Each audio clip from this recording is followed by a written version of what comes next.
හරි. අයිබෝවන් රෝගී අයිතිවාසිකම් සුරකීමේ සංවිධානයේ බැනරය යටතේ මම කතා කරන්නේ මම සංජය මහවත්ත. අද මේ මාධ්‍ය හමුව කැඳවන්න අපේ මූලික අරමුණ බවට පත්වන්නේ අපේ හිතවත් වෛද්‍යවරයා එහෙම නැත්නම් රෝගීන් දසදහසක් සුවපත් කළ දකුණු ආසියාවේ විශාලතම රෝහලේ නියෝජ්‍ය අධ්‍යක්ෂකවරයා වෛද්‍ය රුක්ෂාන් බෙල්ලන මහතාගේ වැඩ මේ වන විට තහනම් කරලා තියෙනවා. අද උදෑසන එතුමා රෝහලෙන් පිට වුණා. අපේ හදවත් තුල දැඩි සංවේගයක් ඇති වුණා. ඇයි එතුමාට මෙහෙම කළේ කියන එක සම්බන්ධයෙන්. ඊට පස්සේ අපි පහුගිය කාලේ පුරාවටම විමසිල්ලෙන් හිටියා.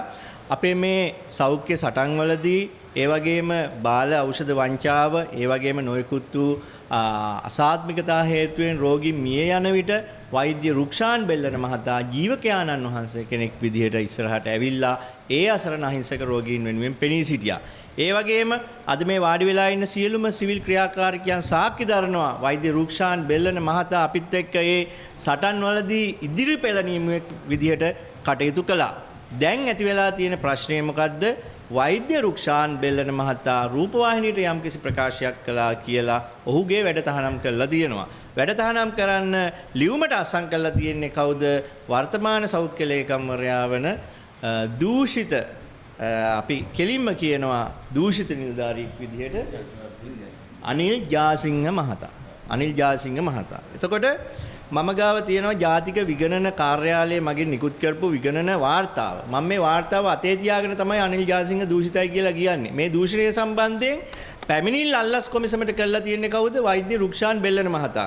මෙතන තියෙන රිපෝට් එකේ මිලියන 2500කට වැඩි ප්‍රමාණයක ඖෂධ ගෙන්නලා තියෙනවා රසායනාගාර 7ක් සඳහා දේශීය මිලදී ගැනීම වෙනුවෙන්. එතකොට දේශීය මිලදී ගැනීම වෙනුවෙන් මෙතරම් මුදලක් වියදම් කළා තියෙද්දී ආපහු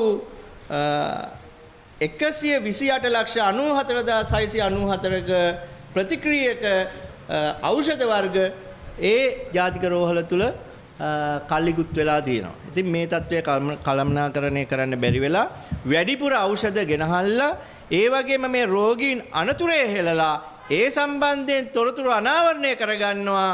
වෛද්‍ය අනිල් ජාසිංහ සම්බන්ධයෙන් අනාවරණය කරගෙන රුක්ෂාන් බෙල්ලන මහතා අල්ලස්සෝ දූෂණ විමර්ශන කොමිසම් සභාවට පැමිණිල්ලක් සිද්ධ කරනවා. ඒ විතරක් නෙමෙයි හොඳම කාරණාව තමයි වෛද්‍ය රුක්ෂාන් බෙල්ලන කියලා කියන්නේ වෛද්‍යවරයෙක් වශයෙන් මෙන්ම සිවිල් සමාජය තුලත් ඒ වගේම වෘත්තීය සමිතිය තුලත් හඬ නගන කෙනෙක්. වෘත්තීය සමිති ආඥා පනත මගින්ම වෛද්‍ය රුක්ෂාන් බෙල්ලන මහතාට බලතල ලබා දීලා තියෙනවා ඒ අයිතිවාසිකම් වෙනුවෙන්. එහෙම නැත්නම් මේ ශ්‍රේෂ්ඨය වෙනුවෙන් කතා කරන්න. එහෙමනම් මේ සියලු දේවල් දැන් තම පයිසකටවත් ගණන් ගන්න නැතුව මේ අපි අහන්න කැමති මේ අපේ වෛද්‍යතුමාගේ ඒ වැඩ තහනම් කළේ මේ සෞඛ්‍ය ලේකම්ගේ අනුදැනුම මතද? එහෙම නැත්නම් සෞඛ්‍ය ලේකම්ගේ අවශ්‍යතාවය මතද? ඔහුට විරුද්ධව අල්ලස් කොමිසමට පැමිණිලි කරපු නිසාද මොහුගේ මේ වැඩ තහනම් කළේ කියන එක අපි අහන්න කැමතියි. අදේ උදෑසන නඩුවක් තිබ්බා.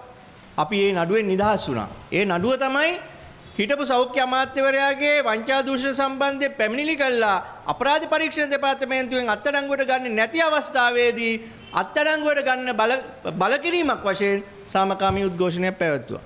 දැන් අපි අහන්නේ 20යි 24 තියපු ඒ වගේ උද්ඝෝෂණ හරියට මතකයි දවස් ජනවාරි 30 තමයි අපි තියුවේ. ආපහු 20යි 25 නලින්ද ජයතිස්ස වෙනුවෙන් තියන්න වෙයිද? අපි කරුණාකරලා ඉල්ලා සිටිනවා සියලුම සිවිල් ක්‍රියාකාරිකයන් විදියට ඉදිරියේදී මේ සිවිල් ක්‍රියාකාරිකයන් අදහස් දක්වනවා කරුණාකරලා මේ රෝහල ගොඩනගපු ජීවකයාණන්ට නැවත වතාවක් මේ රෝහලට යන්න ඉඩ ප්‍රස්තාව ලබා දිය යුතුයි. ඒ සඳහා සාධාරණ ක්‍රමවේදයක් අනුගමනය කළ යුතුයි. පරීක්ෂණයක් තියෙනවා නම් පරීක්ෂණයෙන් වරදකාරීත්වය ප්‍රකාශ කළා තමයි එළියට දාන්න ඕනි. පරීක්ෂණයක් අතරතුර තියෙනවා වෛද්‍ය අනිල් ජාසිංහගේ සෞඛ්‍ය ලේකම් තනතුර අත්හිටවලා කරන්නක පරීක්ෂණේ මේ කෝටි ගානක ලාභයක් නේ කරලා තියෙන්නේ. ඉතින් ඒ වගේ තත්වයක් තමයි දැන් තියෙන්නේ. අපි වගකිය යුතු සියලු මංශවලින් ඉල්ලා සිටිනවා මේ ප්‍රශ්නය දුරදිග අත්දන්න ලෑස්ති වෙන්න එපා.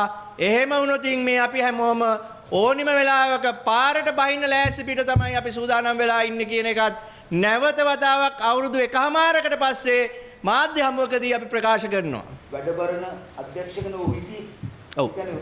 වෙන අධ්‍යක්ෂ කෙනෙක් හිටියේ නැති වැඩ බලන්නේ නැති අධ්‍යක්ෂ.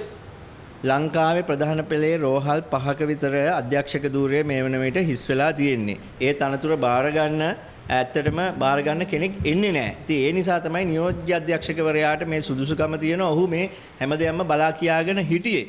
ඉතින් දැන් අධ්‍යක්ෂක කෙනෙකුත් නැතිකොට අධ්‍යක්ෂකලා ඉන්නවා එක එක විදිහේ ප්‍රශ්න තියෙන අධ්‍යක්ෂකලා ඇවිල්ලා තියෙනවා. මේ රෝහල් 4-5 පාරක් අපි ඒ සම්බන්ධයෙන් දන්නවා. හැබැයි නියෝජ්‍ය අධ්‍යක්ෂකවරයාගේ ඒ කාර්යභාරයට වඩා ඉහළින් ගියපු කාර්යභාරයක් තමයි වෛද්‍ය රුක්ෂාන් බෙලන් මහතා කළා තියෙන්නේ. ඉතින් ඔහු සමස්ත රෝගීන් වෙනුවෙන් හඬ නගලා තියෙනවා. ඉතින් අපි ඒ නිසා තමයි කියන්නේ මේ වගේ වෛද්‍යවරුන් මේ ශාස්ත්‍රය තුල ඉන්න ඕනි. එහෙමනම් ඒ සඳහා වෙනත් පරිගැනීම් වලට ලක් කරන්න එපා කියන එක තමයි අපි මේ ඉල්ලා සිටින්නේ.